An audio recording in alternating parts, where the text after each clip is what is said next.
بسم اللہ الرحمن الرحیم۔ عزیز طالبات، السلام علیکم ورحمۃ اللہ وبرکاتہ۔ اللہ تعالیٰ سے دعا ہے کہ اللہ تعالیٰ ہم سب کو اپنی حفظ و امان میں رکھے۔ عزیز طالبات، ہمارا آج کا ٹاپک ہے علامہ اقبال اور نظریہ پاکستان۔ جیسا کہ طالبات آپ جانتے ہیں کہ ڈاکٹر علامہ محمد اقبال ہمارے قومی شاعر ہیں۔ آپ شاعر مشرق، مفکر پاکستان اور مصور پاکستان کے نام سے بھی جانے اور پہچانے جاتے ہیں، اور اقبال کا نظریہ پاکستان یا پاکستان کے قیام کے بارے میں جو ویژن تھا وہ بہت ہی واضح تھا، جس کی وجہ سے آپ نے اس وقت ہندوستان میں جب 1930 کا سال آیا اور حالات بہت زیادہ جو ہے وہ غیر مطمئن تھے، پاکستانیوں کے، مسلمانوں کے حق میں نہیں تھے، تو آپ نے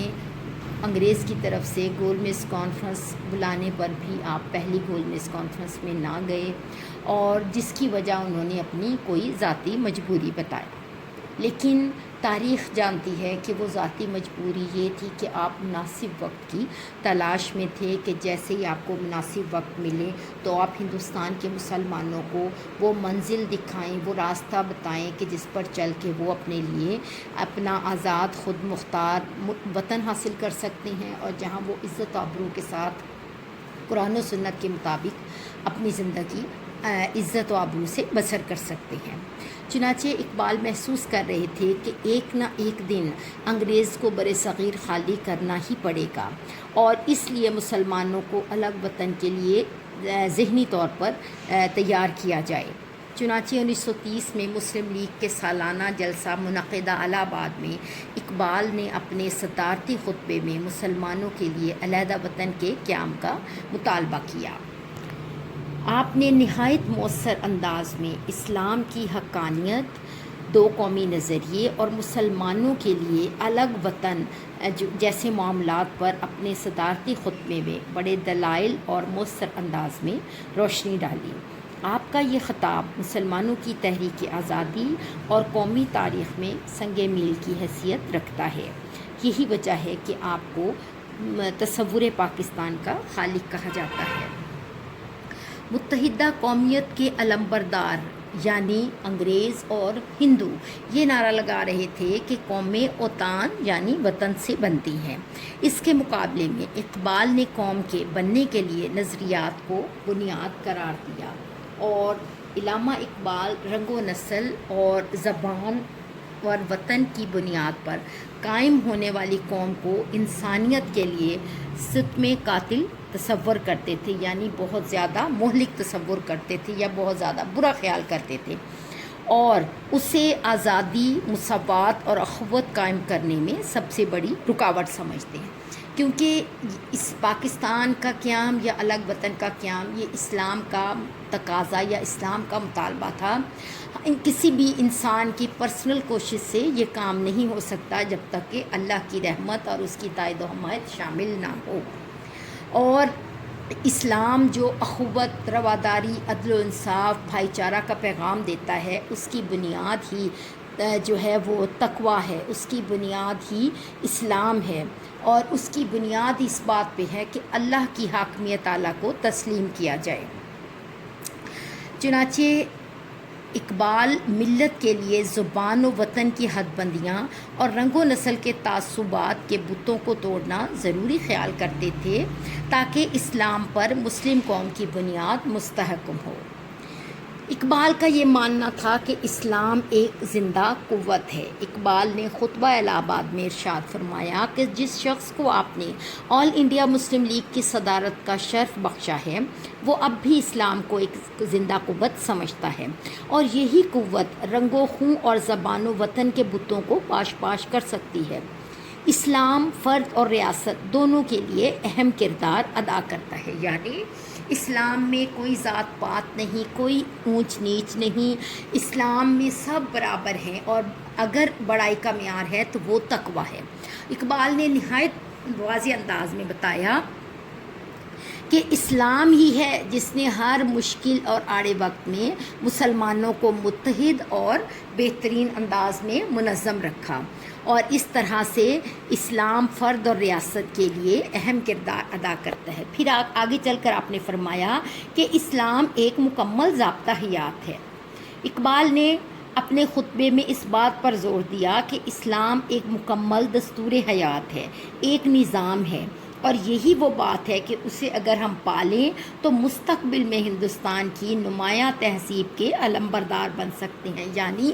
اگر ہم اسلام کے اس نقطے کو سمجھ گئے، اس کی حقانیت کو پا گئے، تو آنے والا وقت پھر ہمارا ہوگا اور ہم اپنی منزل مقصود پا لیں گے۔ چنانچہ اقبال نے اسلام اور مغربی معاشرے کا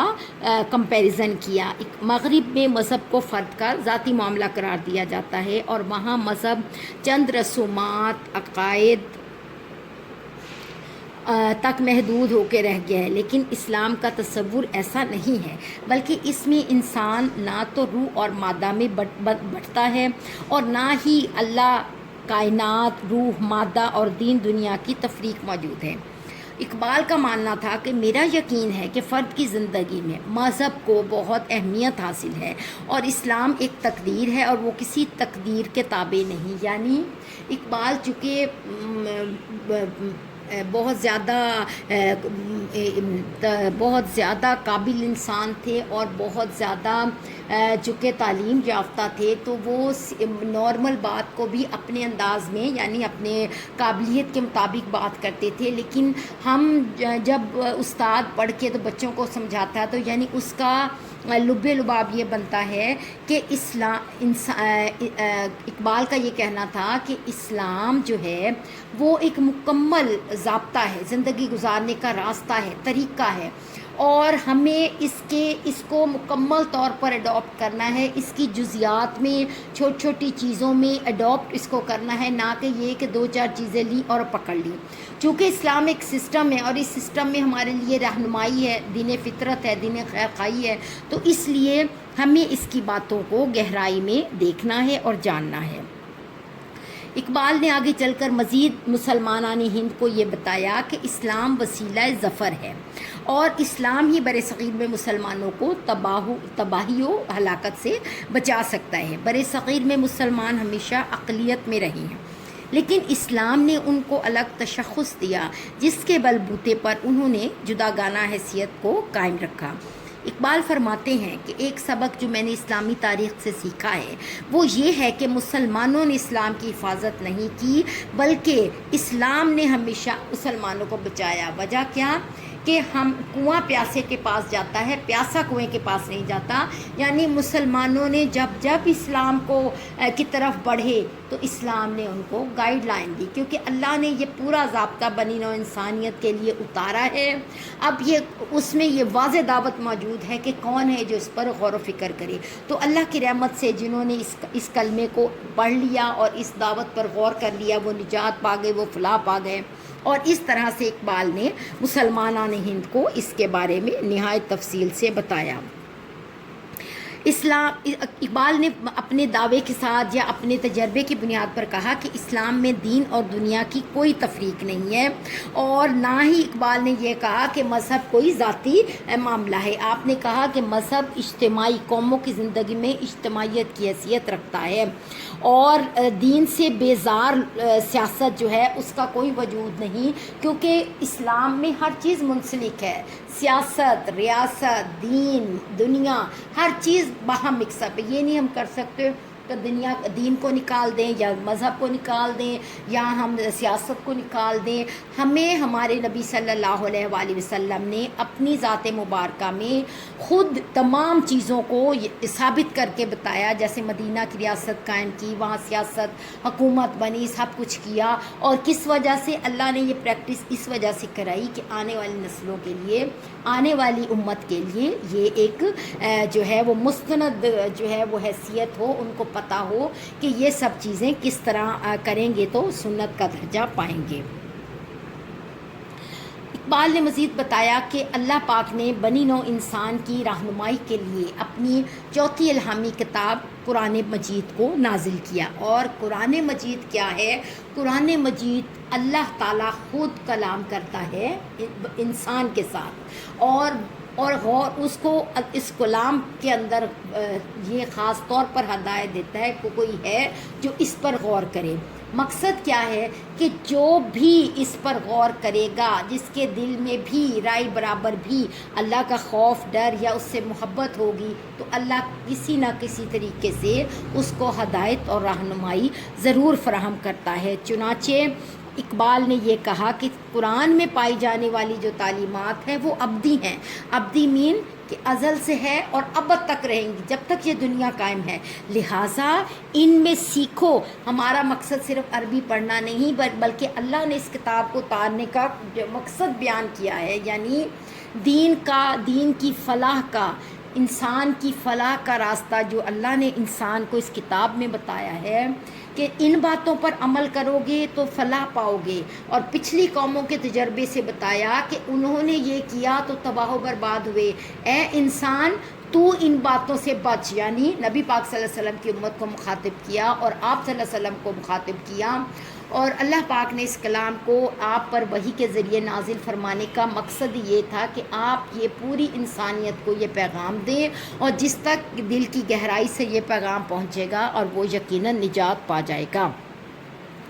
اور اللہ پاک نے اس میں یہ بھی فرمایا ہے کہ مسلمان آگے بڑھیں اور آگے بڑھ کر دوسروں کی رہنمائی بھی کریں اور ان کو امر بالمعروف اور نہیں انل منکر، یعنی بھلائی کا حکم دیں، نیکی کا حکم دیں، اور برائی سے خود بھی روکیں اور دوسروں کو بھی روکیں. یاد رکھیے گا کہ وہ بات اثر رکھتی ہے جس پر ہم خود بھی عمل کریں اور پھر دوسرے کو کہیں گے تو وہ سیدھی دوسرے کے دل پر کلک کرتی ہے. لیکن اگر ہم ہوا میں تلواریں چلائیں یا ہوائی قلعے تعمیر کریں، یعنی خود تو نہ کریں اور دوسروں کو نصیحت اور وصیت کریں، تو یاد رکھیے گا کہ ایسی جیسے خالی آواز ٹکرا کے پہاڑوں سے واپس پلٹ جاتی ہے، بالکل اسی طرح وہ بات کسی کے دل پر اثر نہیں کرتی.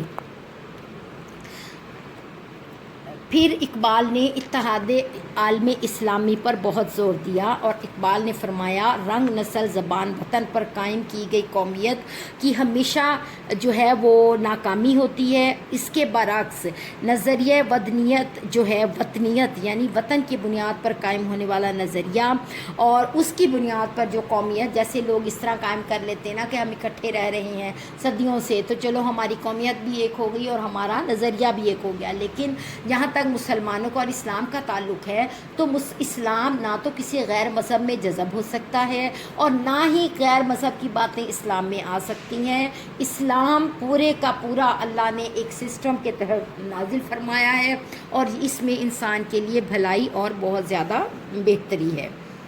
طالبات، ہم اپنے لیکچر کا یہیں جو ہے وہ